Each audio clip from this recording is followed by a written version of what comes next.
Om Shatgunam Vidyan Mananam Mananadapi Nidijasam Lakshagunam Anantam Nirvikalpakam. Om Shantihi Shantihi Shantihi. Hearing about Brahman is good. Taking teachings on Brahman is better. Meditating directly on Brahman is better still. But best of all is that meditation in which all doubt about the nature of reality dies away forever. For there shines Brahman. May that Brahman protect us. May that Brahman sustain us. And may that Brahman illumine our thinking consciousness. May we not find fault with the world, with each other, or with the teachings. And may what we study be a source of inspiration to us eternally. Om peace, peace, peace. May peace be unto us, and may peace be unto all. Om Hari Om, Hari Om, Hari Om Tat Sat.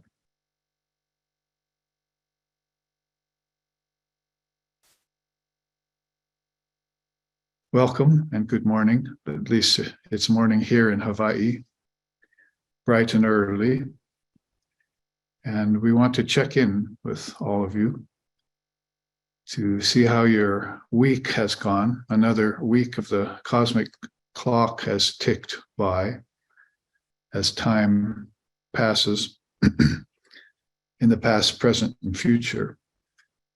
At least by all appearances, it does so, except for those who are poised in non-duality. They draw their breath only in Brahman, and they don't draw their breath in the worldly atmosphere anymore, as the seers say about those. Of course, first one has to become aware of the breath, which is one of the simple mechanisms and practices by which one can get on the trail of consciousness again once it's been forgotten. Because consciousness and awareness is immediate. And so is that freedom of the soul. That is the Atman that always dwells in moksha or mukti.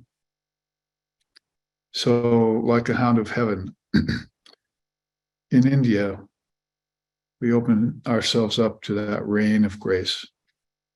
In a couple hours here, we'll have a session on the God blogs, 5 a week we've been taking for many weeks now. So we've had sessions on that. About 5 or 6 of us gather every week so far. And one of the God blogs for last week I posted was that rain of grace that's always falling, Sri Ramakrishna said. It fills the Ganges River, it fills streams, it fills lakes, it fills containers in the dusty, dirty streets, in the back alleyways, little tiny bottles get filled. And so what the master means to say about that is that this rain of grace is always available to all kinds of living beings, seers and saints, intellectuals, priests and pundits, ordinary people, unfortunates. So one of the things we must do, if we're one of those small, tiny little containers that doesn't get a lot of capacity of the rain of grace, is make sure we don't have any holes in our container.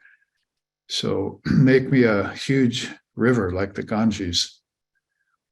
And if I am still just a small container, make sure that I don't have any holes in it, so they won't be able to hold on to that rain of grace that's always falling. The master spoke in those ways, also talked about it as the wind. The wind of grace is always blowing, but beings have to raise their sail to catch it. So very infectious is wonderful sayings about Brahman and everything. So once a week at least, we check in with each other. It's an opportunity for us to do so. And I get to ask all of you, what your week has been like in Brahman. Hopefully we all realize that we're taking those breaths in Brahman only and always have been and always will be. Have you seen God? Somebody asked Swami Vivekananda once in the West. He said, I've seen nothing but God ever since I was born. And the same is the case with you, he said. But then that consciousness has to be there, that pure conscious awareness, some sort of awareness of its presence has to invade our awareness. And then we can practice that, maintaining it. So that's why we chant this morning. May we hear of that Brahman, and then may we reflect upon that Brahman. That's called Shravana and Manana. And then we follow it up with realization of that same Brahman, Nidhi Jalsanam, and bring it full circle back into life. And so that's a practice. And if you want to connect it to the breathing, then as Shankar says, when you breathe in, say to yourself,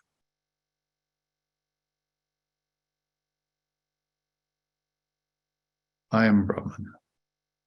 And when you hold the breath, say to yourself, I've always been Brahman. I will always be Brahman. And when you breathe out, declare adamantly, I am not the world.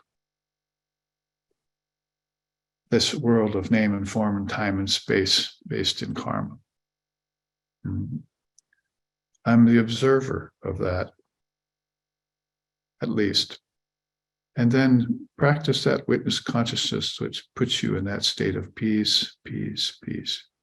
The peace that passes all understanding. And hold on to that as a practice day to day. Once Narada asked the Lord, am I your greatest devotee? He wanted to be closest to the Lord, not actually an egoistic question. He was very concerned. And the Lord thought, he mused a little bit. He said, well, Narada, you're definitely one of the greatest, but there's one other down on earth. As they were talking about this up in Vaikuntha, evidently, Krishna's abode, Vishnu's abode. And so Narada asked the name of that and location of that devotee, because he wanted to see whom the Lord called his greatest devotee. So finding out where he was, he visited the neighborhood of that man and saw that he was a butcher. And he got up in the morning, walked to work, did his work there, walked back home, and then had his meal and sat down for just a few minutes before sleeping and prayed to the Lord, fell asleep, got up the next morning. Narada watched him doing this for several days and couldn't figure out. Again, there's no competition here or no pride or anything, just couldn't figure out what was so great about this person on earth that was doing this daily routine. And so he went back to Vishnu and asked him, and the Lord said, well, you notice how he hasn't got a grand, marvelous life, riches and wealth, and he's not a priest or a holy man. He's not a wandering sadhu in the woods that has this given up all the world for pursuit of realization. But you must notice that every day he remembers me without fail. It's a part of his routine, as it were. So that's why he's the greatest of all devotees, the Lord said. He said, despite all of these circumstances of his life, he remembers me without fail once a day. So they say we take some 400,000 or a day in and out. At night, maybe half of that when we're going to dream in deep sleep.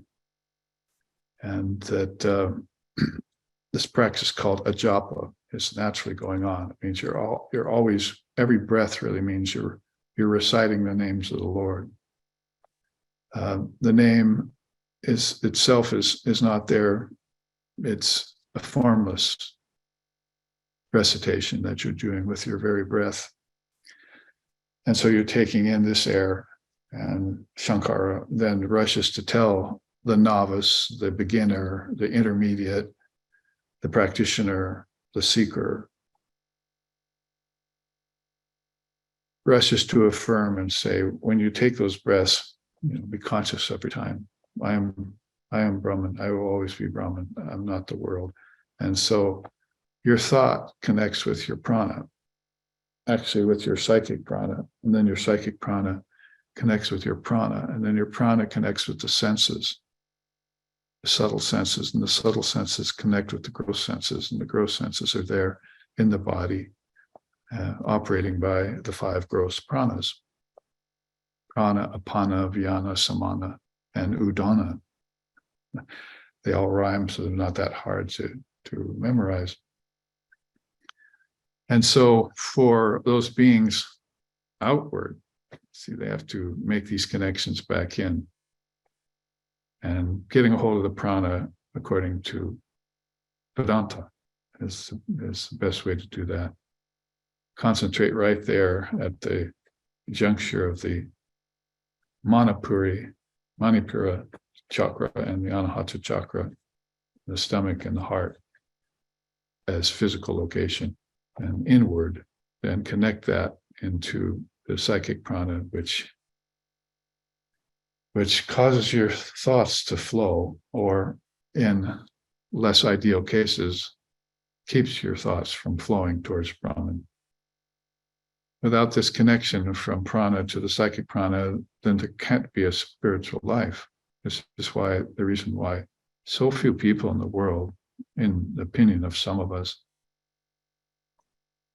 do not have a spiritual life. They have maybe a religious life, but even that's questionable. Because if it's only outward, how religious can it be if it's not connected within? So that's why we come together each week and make sure that we're checking in with each other when we breathe, because the thoughts breathe too. You breathe in nectar when your lungs breathe, when the prana causes your lungs to breathe, and you breathe out poison when you breathe out carbon dioxide. So the mind too has to connect to the psychic prana, which breathes in. So that means it breathes in wisdom. And when the mind breathes out, it breathes out negativities. So you see why I am Brahman, I will always be Brahman, I'm not the world. I am Brahman, I will always be Brahman, I'm not the world. Because all the negativities are there in the waking, dreaming, and deep sleep state, mixed in with everything else. So you want to expel that, like the poison that you naturally have to live amidst, and always breathe in that nectar that's always balancing out. So balancing the breath is a great art, not just some sort of physical exercise we do, but it has to connect with consciousness. So pardon me for taking 5 or 10 minutes to connect with you in this introduction, so that we can breathe together, think together, and live a spiritual life together in Brahman. So then please step forward now and push a button and speak to us all. That's what happens today. Namaste, Babaji, and everyone else. It's wonderful to be in the presence of this Sangha. You've already touched on a couple things that I wanted to bring up today, and that is just understanding how grace and effort work together, and how I've kind of been contemplating how they're almost not different. They kind of melt together eventually, probably. But in the beginning stages of spiritual life, it seems like effort is absolutely necessary. But then grace is as well. It's like you have to have this otherworldly energy come in and do something for you. And you have to be open to that. And yeah, I just wanted to speak or hear you speak a bit more on that grace and effort and how they are kind of one and the same. And the reason that I'm kind of seeing them one and the same now is that it's this power of Shakti that drives everything. So that Shakti has to be that grace, but that Shakti also has to be that effort, right? So yeah, if you don't mind just speaking a bit more on that, please. Thank you.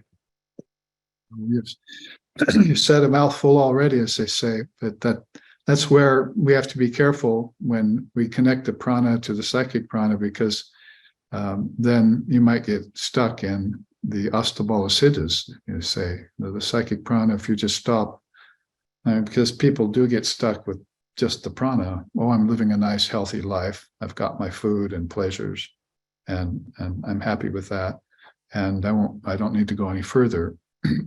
But then, the person who's thinking wants to imbue their thoughts, and the psychic prana is responsible for that. The pranas can help the body and senses, but it can't make you enlightened. But the psychic prana can connect to your thoughts.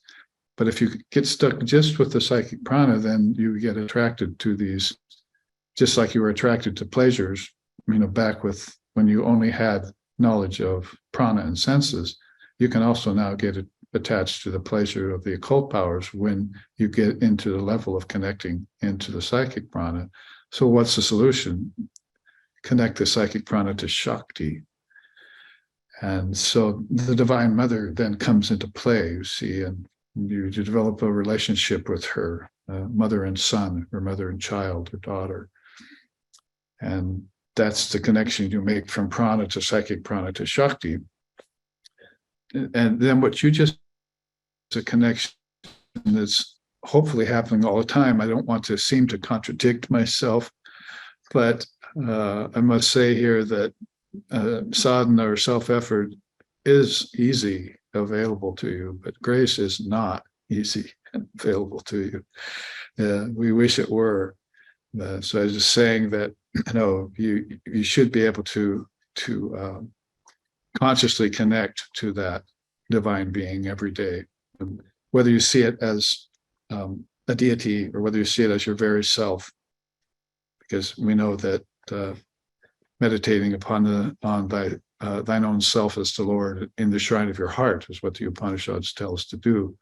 So pretty soon that connection becomes responsible for removing the line of demarcation between God and mankind, between nature and spirit, and between the world and God. So my point is that this wind of God's grace is always blowing, but we have to raise our sail to catch it. So if you're looking for a kind of order of something, then it would be, as Krishna says in the Uddhava Gita, I must avail myself of the right and the ability that I have to practice sadhana, to keep up a daily practice. People do that when they're preparing themselves to be successful in the world. They hold a discipline of some kind. They study like a doctor or anyone. So in the case of the seeker of truth or freedom, spirituality, hopefully those are always kept as the ultimate goal and are not forgotten along the way. Then one polishes the mirror of the mind each day, as Shankara says, and then keeps the vision of God pure and perfect. Well, for someone like him, illumined at the time he was 8 years old, that's one thing. But for the rest of us struggling in Maya to try and remember even maybe hints of our past lifetime in a culture that doesn't believe in past lifetimes, has no practices to connect you to them, and doesn't move to remember everything that happened to a person in their past lifetime. Like, I've already been to school, and I've got my spiritual credits, Holy Mother said, from my past lifetimes when I did mantra and I did practice and I met a guru. And that's all just supposed to be thrown aside, but it has to be remembered, paid forward, as they say.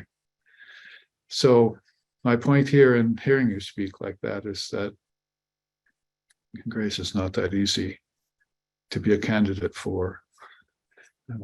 So some preparation. We used to see that in the high waves. We were surfing in Hawaii here in the earlier days. That if you're in trouble out in the ocean, then you shouldn't have any pride. You should start making yourself known. I need help. I need help. And so helicopter can come in, you see, and pick you up out of the water and take you if you've hurt yourself. So in that way, the soul has to make a big ruckus to get the Divine Mother's attention, because if she even looks at the soul, that's grace. And just a quick glimpse.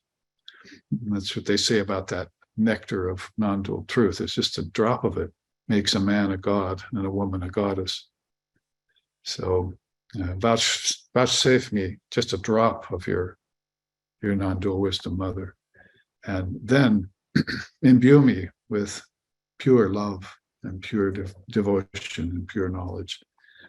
When the Lord asked Sita what she wanted, "Oh Lord, give me pure love, pure knowledge, and pure devotion, and never let me be bewitched by the world bewitching Maya."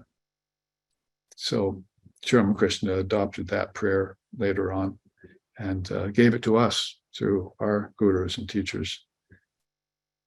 And we say it every time we eat.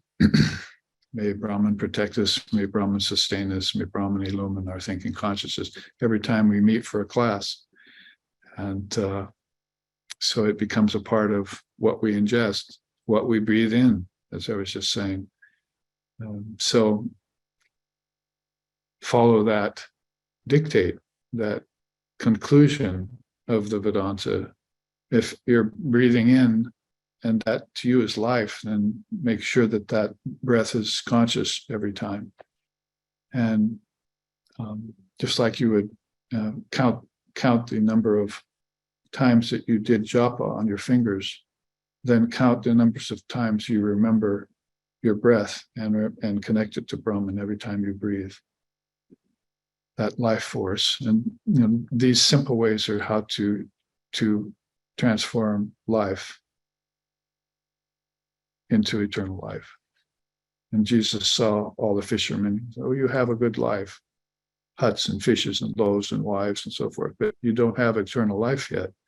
So you're not breathing in the prana yet.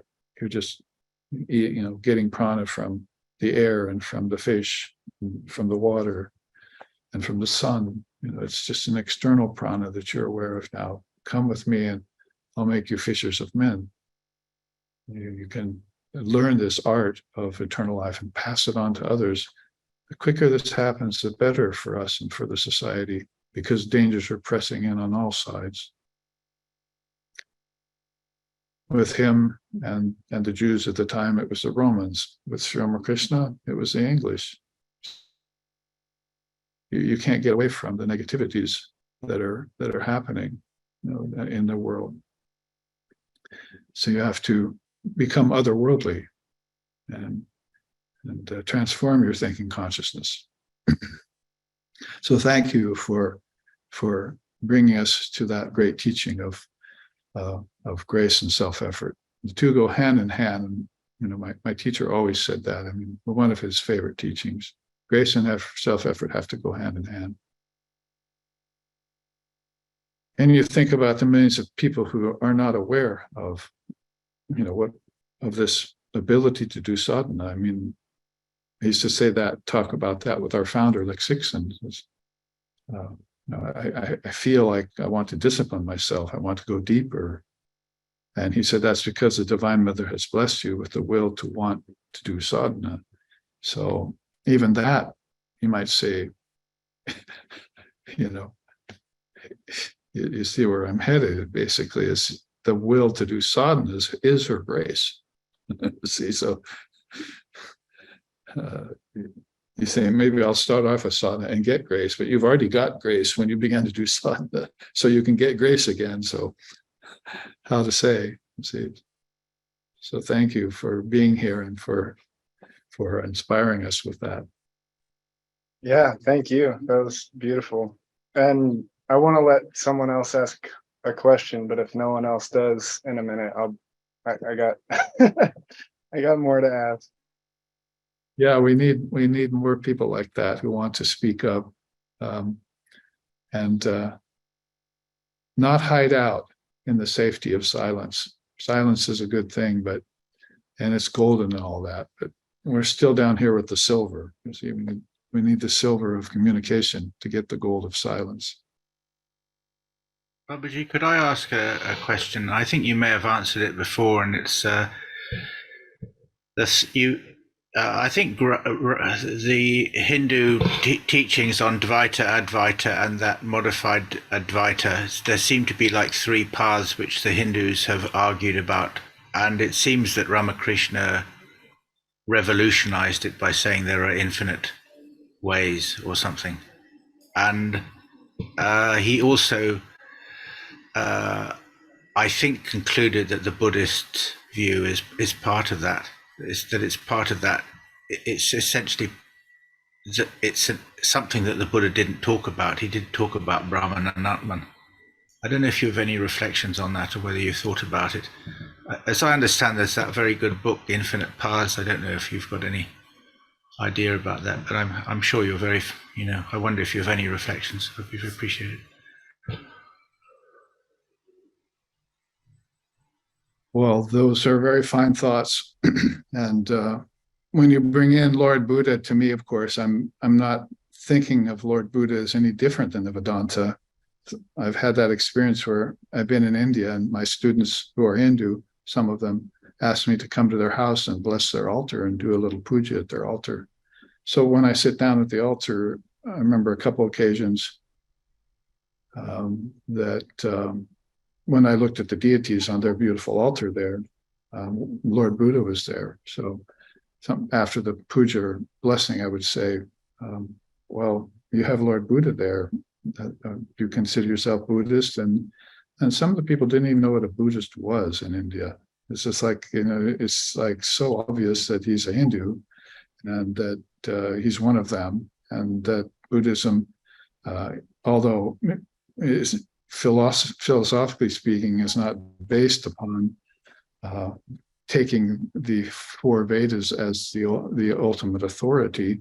That at the time of the Buddha, he came up with, you might as well say, took the four Vedas and knowing them, produced the four noble truths out of them, and just raised people's consciousness in that way. So, but you look back at the earliest Buddhist scripture, which is the Dhammapada, which all the Arhats got together not long after Lord Buddha passed away. The Arhats were these realized souls, like the Jivanmukta in Vedanta, or the Bodhisattva later in other schools of Buddhism.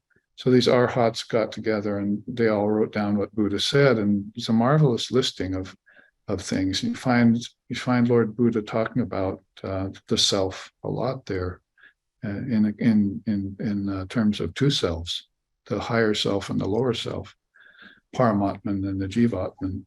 And you find him talking about God and calling it Pragyaparam, supreme consciousness or supreme intelligence. So, as time passes and we look back and we find Buddhism, wonderfully so, has moved over some 58 generations all the way to Japan. And as it did, it went through all these countries and spread its beautiful precepts of nonviolence and nirvana, knowledge of nirvana and samadhi and so forth to all the countries that it passed through. But then we don't want to forget and lose sight of the roots of Buddhism there in India, in the Hinayana path. Just because it's called the lesser paths doesn't mean lesser in profundity by any means. It's actually closer to the source of the Buddha himself and what he thought. So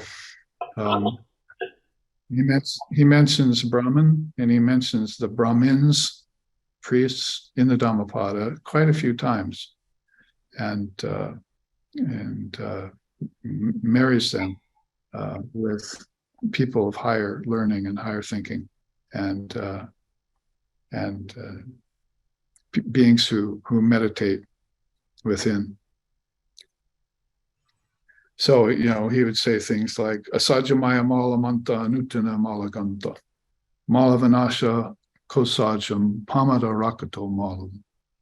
That's out of the Dhammapada. So it means the rust of monasteries is lack of recitation of the scriptures. The rust of households is the lack of maintenance. Sadhana, spiritual self-effort, is the rust of households. So therefore, be like a great watchman at the gates of a great city, he said, always on vigil. So that's why I started out saying, we breathe, that's vigil, our breath, we're watching our breath, not just in meditation or occasionally when we want to be spiritual, but every moment, every day, we realize the connection of the breath inwards to the psychic prana. Therefore, we keep these channels open to the Divine Mother, or to Brahman, or to Pragyaparam, to the Supreme Being, and run energy along those trails. Because if you stop running energy along those nadis inwards, then they clog up. Cholesterol in the human body. So stop eating so much fat and open up the arteries, right? So in the same way in spiritual life, you want to stop taking in these negativities and poisonous thoughts. And, negativities are one thing because they do obviously produce negative karma. But what about just vacuous mind? Mind that's just lazy and conventional and doesn't do anything to help itself or help other beings. That's also a kind of spiritual cholesterol, clogging up the nadis of the yogi, the potential yogi and the potential yogini. So keep these open and flowing all the time. And your breath is just telling you to do that all the time. As is your waking, dreaming, and deep sleep state, as is the A, U, and M of Om. So the in breath is the A of Om, and that's the waking state. The held breath is the U of Om, and that's the dreaming state. And the deep sleep state is the M of Om, and that's the deep sleep state. These are just coincidences, these triputis, or are you going to consciously connect them? And then do that practice. First, it will be a practice, and then it'll just become natural. The nectar of naturalness will visit your waking, dreaming, and deep sleep, and hopefully take up residence there eternally. And that's where you stop breathing in the world and you just breathe in Brahman from then on. I like that teaching very much. And in other words, you don't belong to the city of the world anymore. You belong to the city of Divine Mother. That's called Tripura. She's got 3 cities inside of you. So you take up your residence there and you give up your residence on earth. Birds have nests, foxes have holes. Son of Man has no place to lay his head there. No place. It's transitory. It's ephemeral. It's unfulfilling. It's without substance. It's empty. It's samsara. It's maya. And how many ways have they tried to describe it to us in order to get us just to connect to the great self within? So maybe I went beyond your question a little bit, but that's, again, thank you for that, for bringing that up so that we can look at the true nature of the Buddha.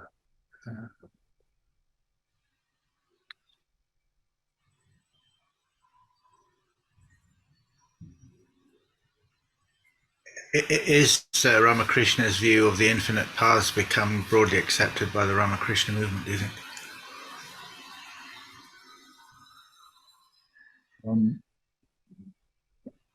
I'm sorry, I didn't quite, you said the Sri Ramakrishna's view, you said?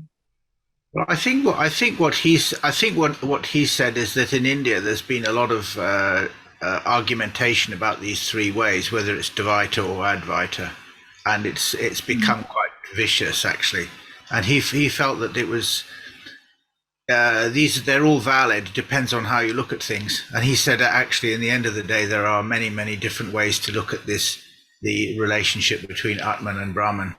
And he said these are just three of them. But they're probably, I think, I haven't studied it, but I think what he was saying is that there are, for all we know, many different ways of looking at this thing. And it's not the case that one is right or the other is wrong. It's just that they're just different ways of looking at things. And he was really pointing to the pointlessness of fighting or trying to assert that your view is the right one and the others are somehow wrong. There was Definitely. Very much so. It's that you've come to the orchard to eat mangoes. What's the use of counting branches and leaves? So he had many ways of saying about that. As far as philosophically, it's one of the best ways that we found in the world, in all the world religions, to think of things at the dualistic level, at the qualified dualistic level, and at the non-dualistic level. I didn't find that teaching until I came to India in my late teens and early 20s. Then all of a sudden I could figure out where whole religions figured into the scheme of things, which religions were really focused on duality, and which religions had transcended just that barrier between fundamentalism and duality and gone to qualified non-duality, which was actually Sri Ramakrishna's favorite position to be at. Nice. You can't really teach from the non-dual level.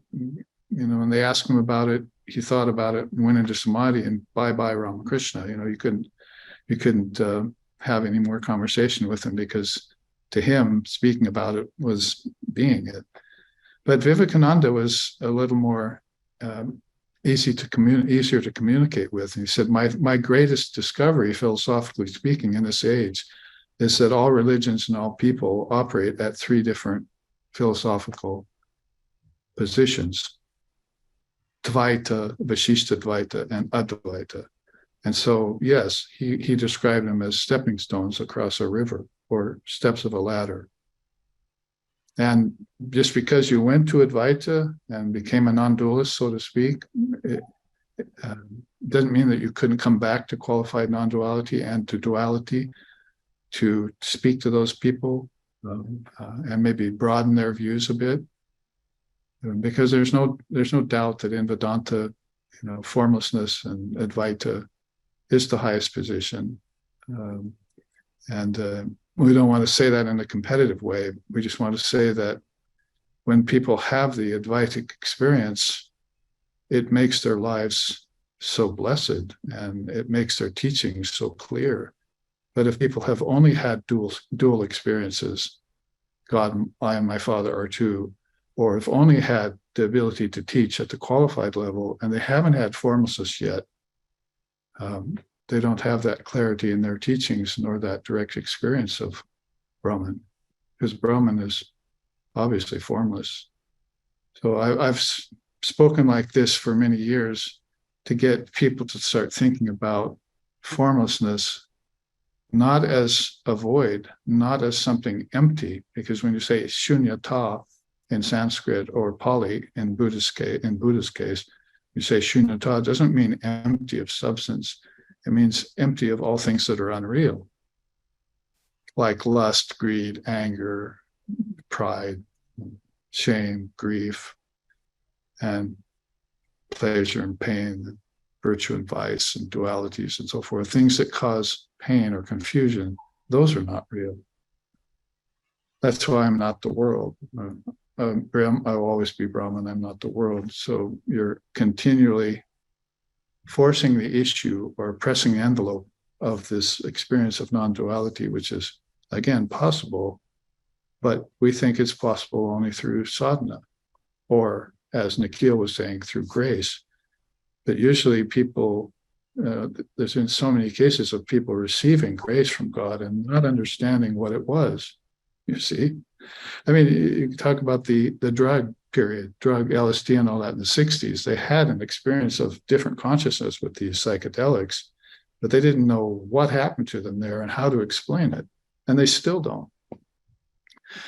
So that's definitely not a way to go that's safe and traditional, or by this compared to this search for non-dual formless reality. But nonetheless, it's a good metaphor for saying that in order to have that experience of non-duality, you have to have a foundation to understand it later, and it happens to you, or it just goes by the wayside. Oh, I had this great experience once. Oh, tell me about it. Well, I kind of forgot it by now, you see. And it didn't really, take root in your consciousness or cause you to be a ecstatic lover of God. I want that again, or cause you to search out realization of non-dual wisdom and say, "Oh, Mother, give me non-duality. First and foremost, I want that," because they say in the teachings that she'll give Brahma Gyan. That's the highest wisdom to some people, but she's very loath to give Prema Bhakti.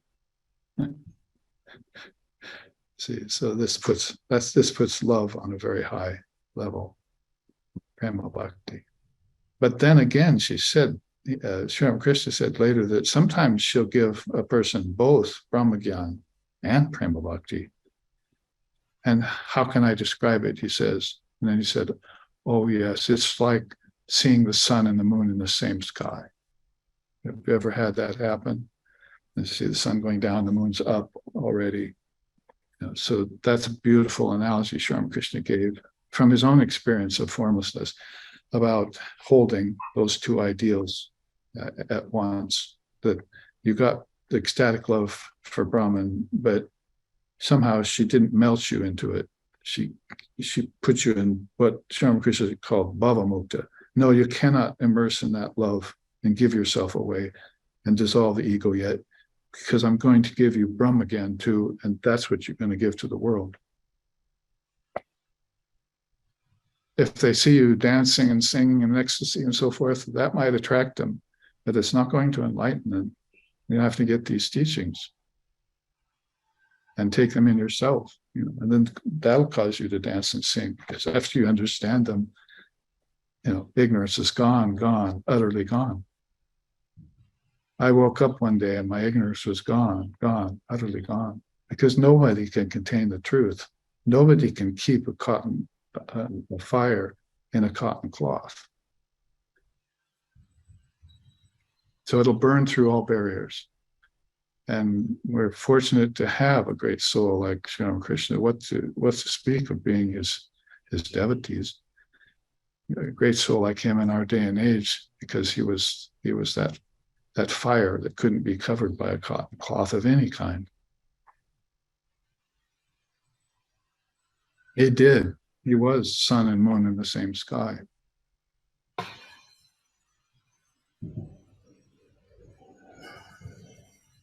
I'm surprised he's not more popular, actually. Popularity, I've seen a lot of popular gurus lately, and I'm not really that pleased with them. I saw one popular guru the other day in a little clip and had millions of followers. And what was he teaching? Levitation. I could not believe it. Could not believe it.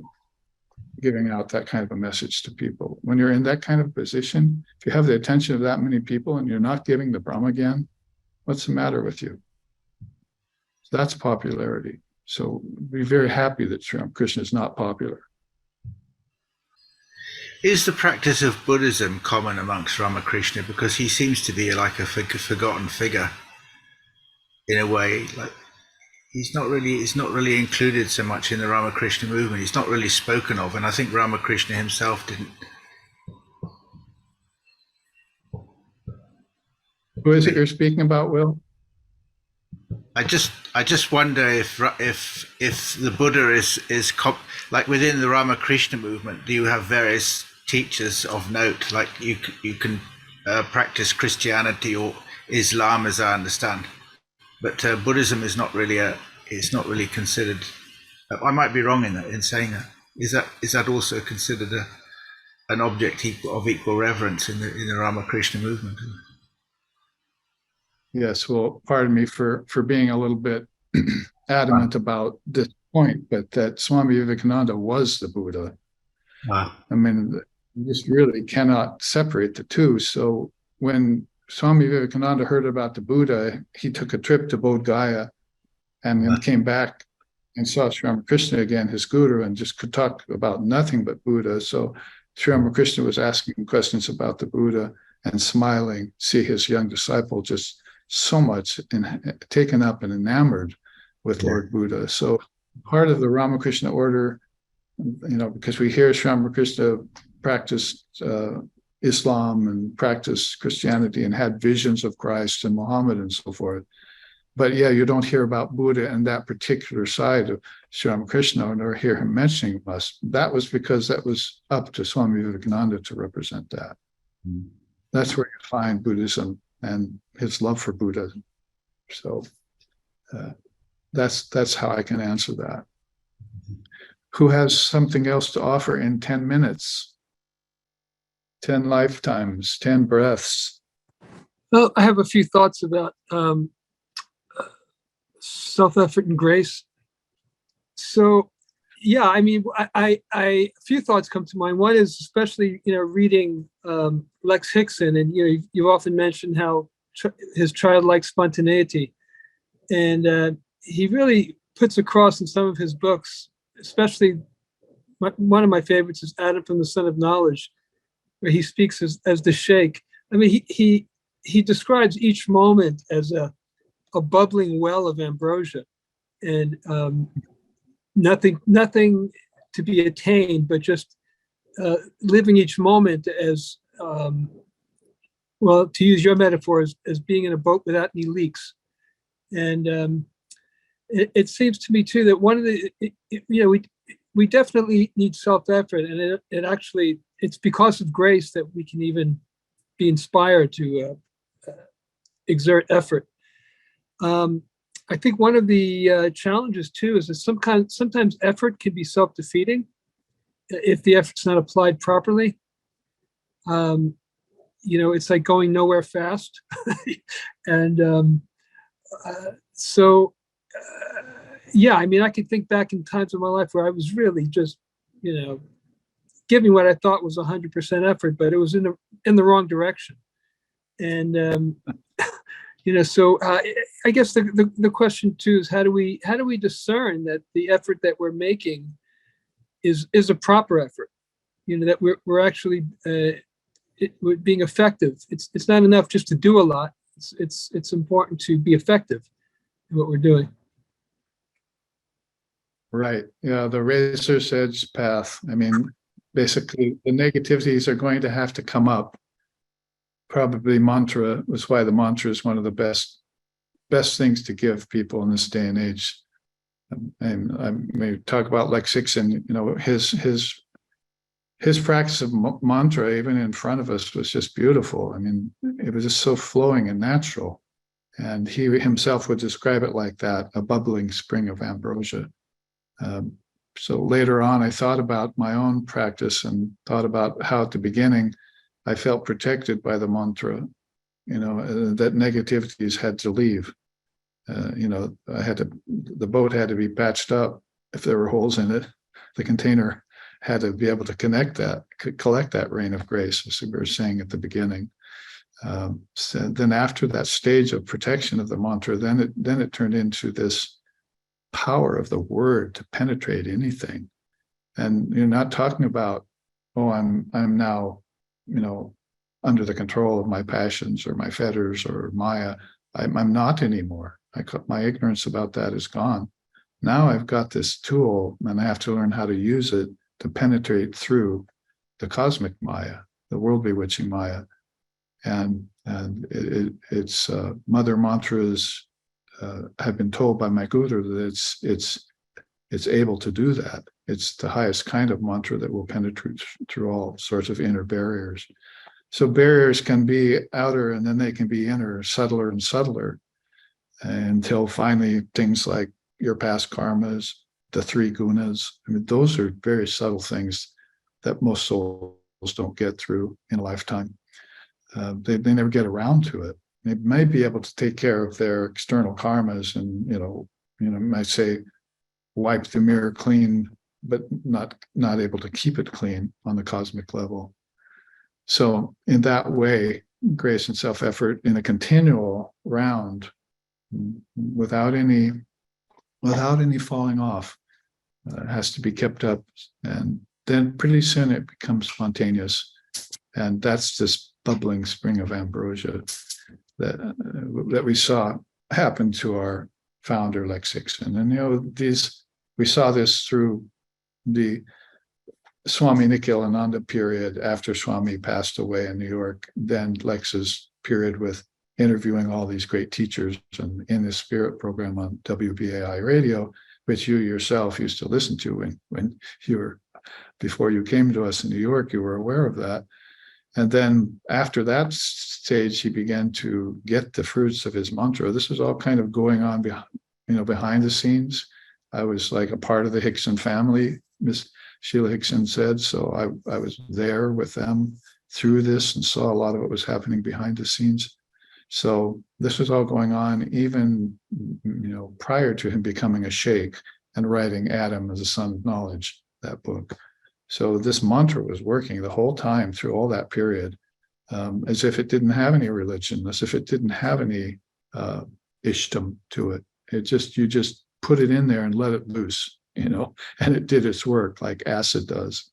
And it burned through everything and left the soul free. And then the soul could then go ahead and practice Zen Buddhism. It could go ahead and practice Tibetan Buddhism, go ahead and become a sheikh and practice Sufism, because then it had already done its work. And, you kind of then are led toward Ramakrishna by that kind of examples. You kind of see how he did it, how he was who he was. Of course, his case being different. We think being of avataric descent, but nonetheless came here to the world to show them how to use the power of the words and scriptures to take you to a definitive end, to an ultimate result, to the final conclusion of Vedanta, that all is Brahman. So good place then to close here. Vedanta Siddhanta Niruktiresha Brahmaiva Jivaham Sakalam Jagadcha Akanda Rupa Sthitireva Moksho Brahma Vitye Shutayaha Pramanam Om Shanti Shanti Shanti Hi. It is the final conclusion of Vedanta that all is Brahman. Time, space, living beings in the world. Living in constant recognition of this fact is what is called enlightenment. Brahman is pure and perfect, and one without a second. And the revealed scriptures are the sure and certain proof of this fact. Om, peace, peace, peace. May peace be unto us. May peace be unto all. Om Hari Om, Hari Om, Hari Om Tat Sat.